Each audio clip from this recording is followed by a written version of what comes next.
말 한마디에 무너지는 직장 언어적 성희롱, 침묵을 깨야 할 때 엔드 김하얀. 그 옷, 오늘따라 참 예쁘네. 누구한테 잘 보이려고 그렇게 꾸몄어? 남자답게 좀 행동해. 장난이었어. 그냥 농담인데 왜 그래? 사소해 보이는 이 말들이 누군가에게는 성적인 불쾌감과 모욕감으로 남는다.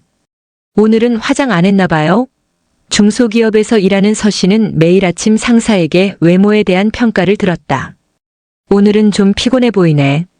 화장 안 했지? 어제는 더 예뻤는데. 이런 말들이 반복되자 어느 순간부터 출근 자체가 부담스러워졌다. 외모에 대한 언급은 듣는 사람의 생각이나 감정을 무시한 채 사적 기준을 강요하는 것이다.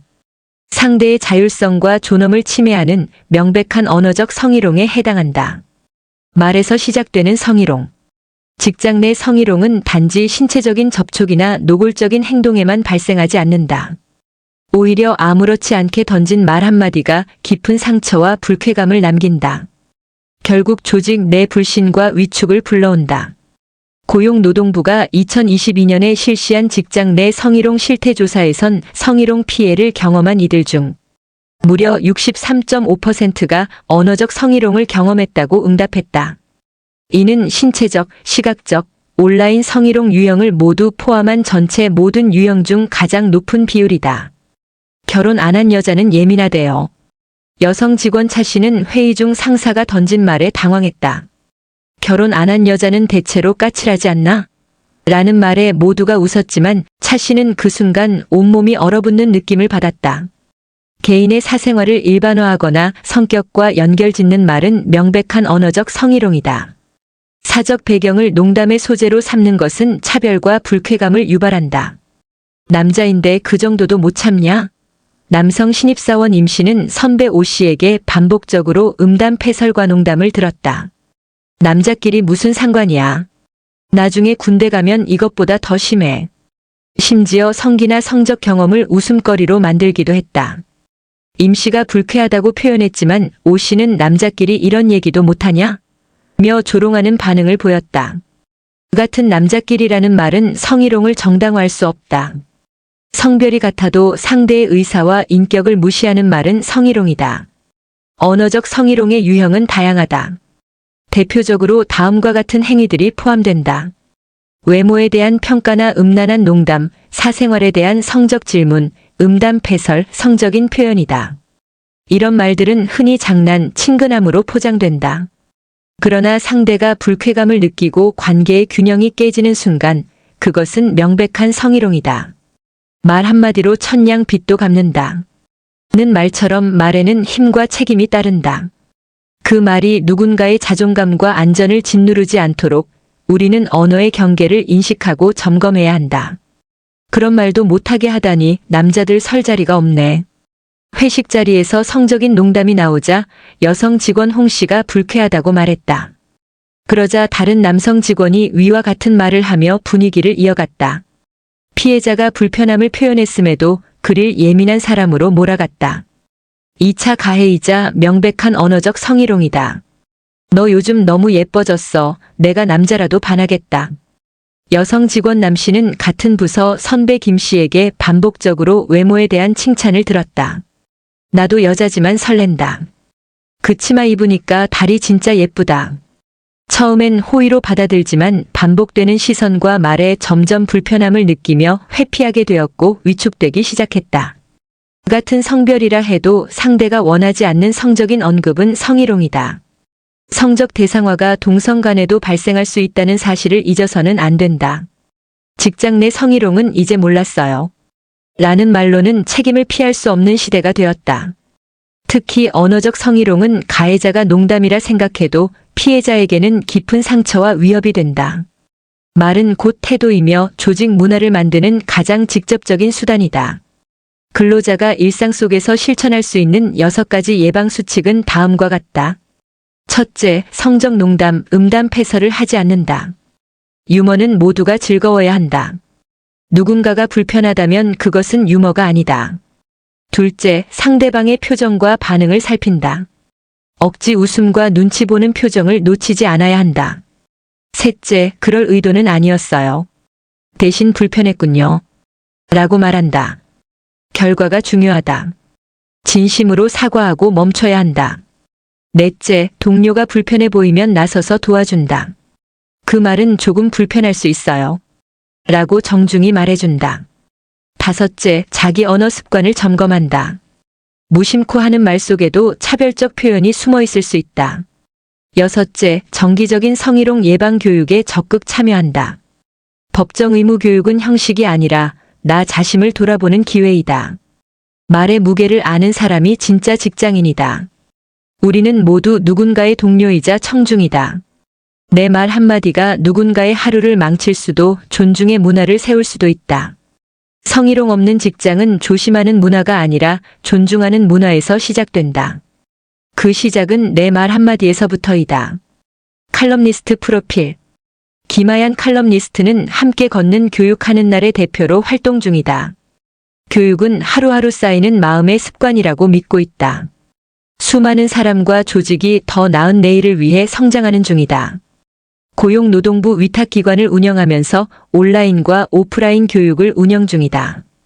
공공기관과 기업을 대상으로 직장 내 성희롱 예방 교육, 직장 내 괴롭힘 예방 교육, 직장 내 장애인 인식 개선 교육, 산업안전 보건 교육, 개인정보 보호 교육 등의 법정 의무 교육을 진행하고 있다. 조직 문화 개선 교육 등도 기획하고 강의하고 있다. 실효성 없는 형식적인 법정 의무 교육을 넘어 진짜 변화를 만드는 교육을 목표하고 있다. 실천 중심의 콘텐츠를 개발 중이다. 다년간의 교육 현장 경험을 바탕으로 참여자 중심의 소통형 강의를 진행하고 있다. 지금 우리 조직에 필요한 교육은 무엇인가라는 질문을 던지는 교육가로 활동 중이다. 오랜 기간 알지만 실천하지 못하는 것들을 알고 나서 변화하는 계기로 만들기 위해 노력하고 있다. 이 노력을 근간으로 한 교육 철학을 담아 김하얀의 법정의무교육이라는 칼럼을 연재 중이다. 법정의무교육 부문 대한민국 최고 명강사 교육하는 날 대표 김하얀 명강사를 만나다.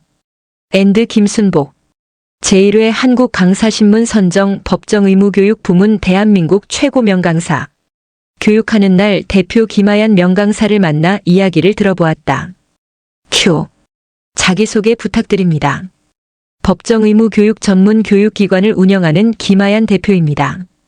2014년부터 법정의무교육만을 꾸준히 해왔고 처음에는 강사 활동만 하다가 이제는 고용노동부 위탁기관 한국장애인 고용공단 직장 내 장애인 인식개선 교육 위탁기관 고용노동부 근로자 안전보건교육 위탁기관을 운영하여 교육 컨설팅, 강사 파견, 강사 양성을 하고 있습니다.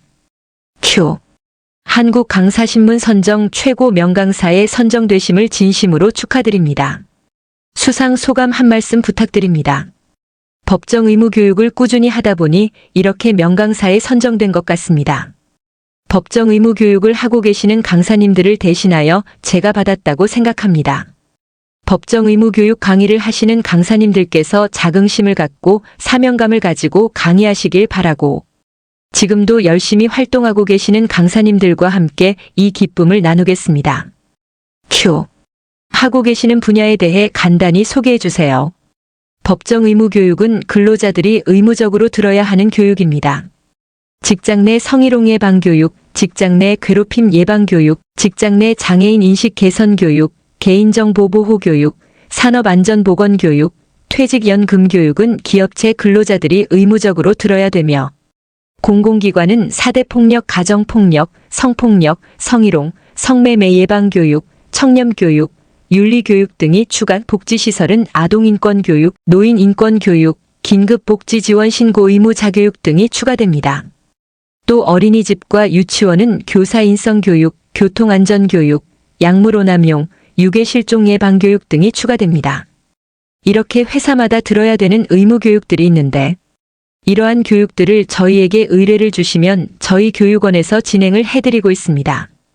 교육은 오프라인과 온라인으로 나눠서 진행되고 오프라인은 전문 강사님께서 직접 회사를 방문해 진행합니다. 온라인 강의는 두 가지로 나눠집니다. 첫 번째는 온라인 동영상 강의, 두 번째는 실시간 비대면 강의로 진행이 됩니다. 코로나로 인해 실시간 비대면 강의를 많이 하시다가 요즘은 오프라인으로 다시 진행을 많이 하는 추세입니다. 큐. 강사가 되면서 가장 어려웠던 점은 무엇이며 강사를 하게 된 계기는 무엇인가요? 20대 초반 슈호스트 아카데미를 다니며 방송인을 꿈꿔왔었습니다. 리포터 활동도 잠시 했었고요. 그러다가 26살 때 결혼을 하게 되어 아이를 낳고 방송인의 꿈을 접었습니다. 그런데 저희 어머니께서 여자는 일을 해야 한다. 나가서 일해. 엄마가 아이 봐줄게. 라고 말씀해 주셔서 고용센터로 향했죠. 적성 검사를 하니 강사, 방송인 이런 쪽으로 성향이 나왔고 그곳에서 강사는 어떤 직업일까 궁금하기도 해서 CS 교육 강사 아카데미를 다니기 시작했습니다. 한 달 과정이더라고요. 그런데 교육을 듣고 시범 강의를 하는데 다른 분들은 긴장하고 떨고 했지만 저에게는 시범 강의하는 것이 어려운 일이 아니었어요. 그동안 카메라 보고 하다가 사람들을 보면서 하면 되는 거라서 더 편했습니다. CS 아카데미 한 달 수료 과정을 마치고 바로 강의 시장에 뛰어들었습니다. 그때 저는 힘든지 모르고 일을 했던 것 같습니다. 하루에 최대 5곳에 강의를 했었고 경기도 파주에서 전국을 다니면서 했습니다. 자는 시간이 모자라서 차에서 이불 덮고 자기도 했었으니까요. 그런데 힘들고 피곤함보다는 일할 수 있음에 정말 행복했습니다. 지금도 저는 제 일을 사랑하고 힘들보다는 감사함에 일하고 있습니다. 큐. 강의에서 가장 중요하게 생각하시는 부분이 무엇일까요? 첫 번째는 교육생분들과의 소통입니다. 그들의 상황과 현실에 맞춰서 그들과 공감 가는 이야기들로 교육을 진행해 나가는 것이 가장 중요합니다. 교육생들과 소통이 되지 않는다면 그건 강의가 아니고 그냥 앵무새일 뿐인 거죠. 저는 그래서 미리 도착해서 교육생분들과 이야기를 나누면서 그들의 지금 상황, 생각 등을 들어봅니다. 강사는 그들과 공감하고 경청하고 소통하는 것이 중요합니다. 두 번째는 사명감을 가지고 일에 임하는 것입니다. 생계형 강사님들이 사실은 많습니다. 돈을 벌려고 강의를 시작하시는 분들. 저도 그랬으니까요. 그런데 생계형으로 강의를 하다 보면 사명감 없이 그냥 시간만 때우는 강사가 될 수밖에 없습니다. 우리가 돈을 벌기 위해 강의를 하지만 강의할 때는 책임의식을 갖고 사명감을 가지고 강의를 해야 합니다. 강사의 말 한마디가 어떤 사람을 힘들게 할 수도 어떤 사람을 행복하게 할 수도 있으니까요. 큐. 하고 계시는 강의 분야에 대해 말씀해 주시겠어요?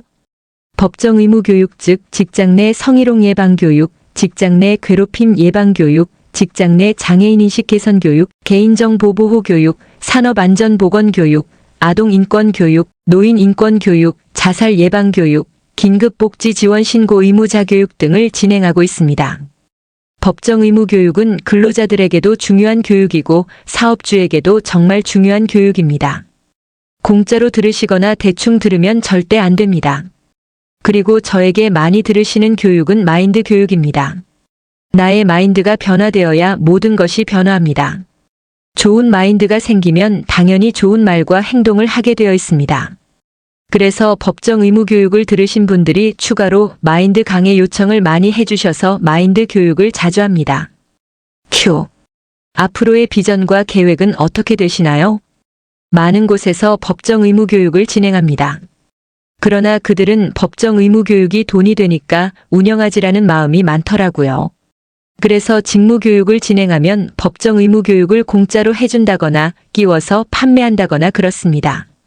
진정으로 법정 의무 교육을 하는 곳이 아니라는 거죠.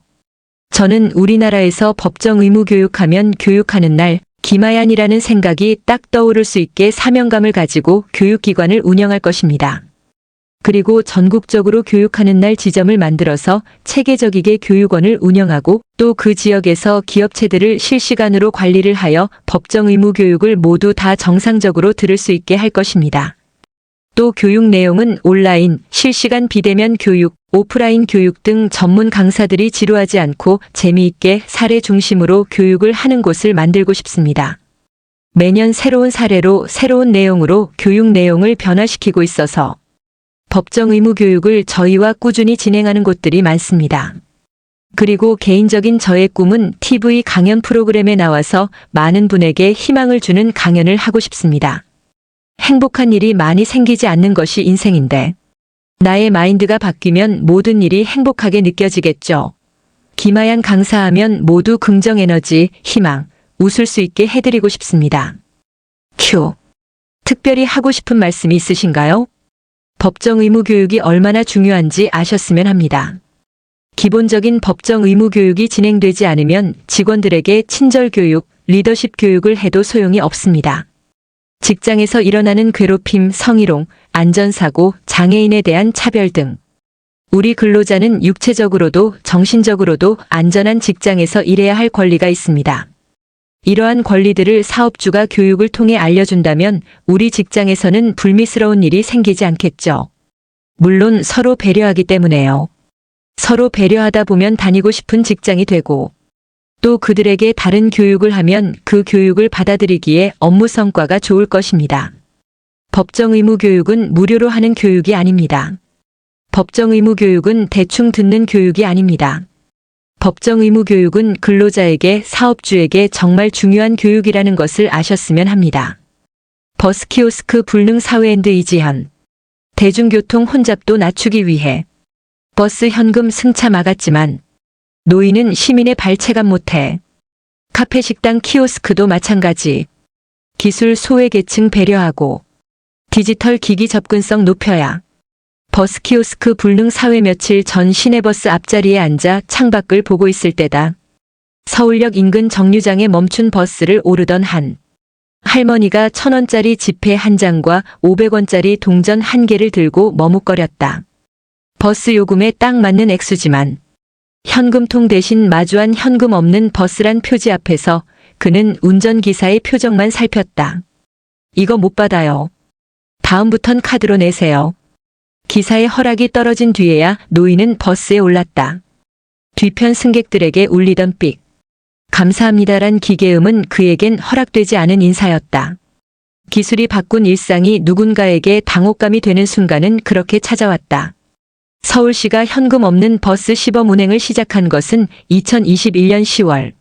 초기 8개 노선 171대이던 현금 없는 버스는 올해 4월 기준 서울 시내버스 7,383대의 40%인 2,942대까지 늘었다. 인천도 도입에 적극적이다. 버스마다 자동으로 현금과 카드를 함께 받는 통합요금기를 설치해 2009년부터 운영하던 인천시는 2022년 현금 수납 기능이 없는 새 단말기 도입을 결정했다. 카드로만 요금을 받는 시범 사업도 함께 시작했다. 10년 넘은 기계가 잦은 고장으로 말썽을 부리자 교체에 나선 것이다. 버스에서 현금 수납을 없애야 한다고 적극적으로 요구한 것은 운전기사 노동조합이었다. 현금을 받느라 출퇴근 시간 출입문앞 혼잡도가 높아지는 데다 1만 원 등 고액권을 내고 거스름돈을 달라는 승객과의 갈등도 빈번하다는 게 이들의 호소였다. 튀어나온 현금통에 부딪혀 승객들이 다치는 일도 종종 있었다. 코로나19 팬데믹은 현금 없는 버스 확산의 도화선이 됐다. 운전기사와 승객 간 불필요한 접촉을 줄여 감염병 전파 위험을 낮춘다는 이유로 전국 지방자치단체들은 앞다퉈 버스 내 현금 결제를 중단했다. 팬데믹은 끝났지만 대전, 대구, 광주 등에서 도입은 계속 늘어나는 추세다. 제도가 전국 각지로 확산하자 불편을 호소하는 목소리도 커지고 있다. 카드를 잘 쓰지 않는 고령층은 물론 한국을 찾은 외국인들도 무더위에 버스 카드를 사러 헤매야 한다는 지적이 나온다. 버스는 누구나 쉽게 오를 수 있어야 하는 시민의 발이다. 공공 대중교통 수단인 버스마저 진입 장벽이 생겨선 안 된다는 게 이들의 주장이다. 60대 이상 소비자 3명 중 1명은 여전히 현금을 가장 선호한다는 한국은행의 조사 결과도 이들의 주장에 힘을 보탰다. 이런 상황을 고려해 카드가 없는 승객을 위해 계좌번호를 안내하는 지자체도 늘었지만 금융 생활에 익숙지 않은 노인과 외국인에겐 이마저도 불편한 조치다. 버스뿐 아니다. 거리마다 배치된 택시 승차장도 제 역할을 못한 지 오래다. 스마트폰 앱에 서툰 노년층이 길거리에 서서 손 흔드는 것으로는 택시 한 대 잡기도 힘든 세상이 됐다. 인터넷 예매만으로 매진 세례가 이어지는 탓에 나이 많은 팬들은 야구 경기 표 하나 구하지 못한다는 소식은 이젠 낯설지 않은 얘기다. 디지털 기기 사용에 익숙지 않은 어르신들은 차 한 잔 주문을 위해 주민센터를 찾아 키오스크 교육을 받고 있다. 이들은 여전히 서툴지만 상점마다 설치된 키오스크는 카페와 식당을 넘어 은행, 공공기관 등으로 나날이 늘고 있다. 2021년 21만 대였던 국내 키오스크 설치 대수는 2023년 53만 6,600이대로 2년 새 30만 대 넘게 늘었다. 일각에서 노인을 위한 디지털은 없다는 자조 섞인 말까지 회자할 정도다. 물론 디지털 기술은 꼭 필요하다. 빠른 데다 효율적이다. 누구나 들고 있는 손안의 컴퓨터는 물리적 거리의 한계도 언어의 장벽도 허물며 세상을 바꾸고 있다. 나날이 치솟는 인건비 부담을 감내해야 하는 자영업자에게 키오스크는 구세주가 된 지 오래다. 식당 테이블마다 설치된 결제 기능을 갖춘 단말기는 계산하지 않고 도망하는 먹튀 범죄 위험까지 막아준다. 이런 기술은 모든 사람을 향해야 한다. 누구나 쉽게 버스와 택시로 오가고 음식을 주문할 수 있도록 돕는 것은 기술을 개발하는 이들의 몫이다. 버스마다 제한적으로 현금을 받는 유연한 운영이 필요한 이유다. 장애인과 고령층이 쉽게 접근하도록 글씨를 키우고 음성점자 안내를 지원하는 베리어 프리 무장의 키오스크를 늘리는 것도 의미가 있다. 이런 변화가 의무가 아니라 당연한 사회적 배려로 자리 잡는 게 사회적 성숙도를 높이는 방법이다.